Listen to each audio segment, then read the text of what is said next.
সুধী দর্শক শ্রোতা, আসসালামু আলাইকুম ওরহমতুল্লাহি ওবরাকাতুহু। আজ ঈদ উল আজহা উপলক্ষে আপনাদের সবাইকে জানাই আন্তরিক ঈদ মোবারক।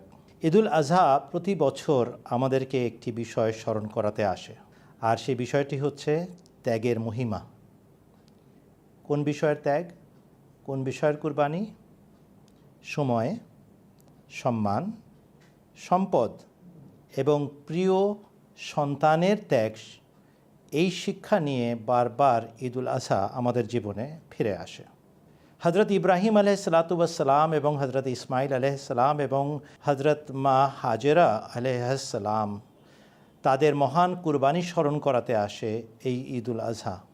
আর একই সাথে যাদেরকে আল্লাহ তাআলা হজ করার সৌভাগ্য দান করেছেন, তারাও নিজেদের কাকুতি মিনতি জানিয়ে আল্লাহর কাছ থেকে সব কিছু চেয়ে নেওয়ার চেষ্টা করেন এবং এই ৯ জিলহজের আরাফাতের দিবস পালন করার পর আমাদেরকে আল্লাহ তাআলা ১০ই জিলহজ তারিখে ঈদ উদযাপন করার সুযোগ করে দেন।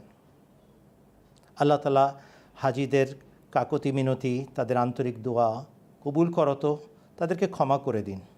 একই সাথে আমরা যারা আজ ঈদ উদযাপন করার সৌভাগ্য লাভ করছি, এই ঈদ আমাদেরকে স্মরণ করাচ্ছে যে কেবল খাওয়া দাওয়া, আনন্দ করা বা ভালো পোশাক পরা এই ঈদের উদ্দেশ্য নয়।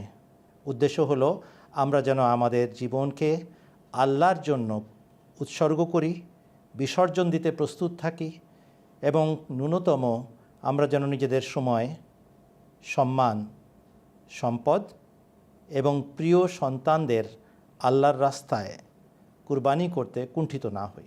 আল্লাহ তাআলা আমাদেরকে তাঁর খাতায় খাঁটি মুসলমান হিসাবে লিপিবদ্ধ করুন।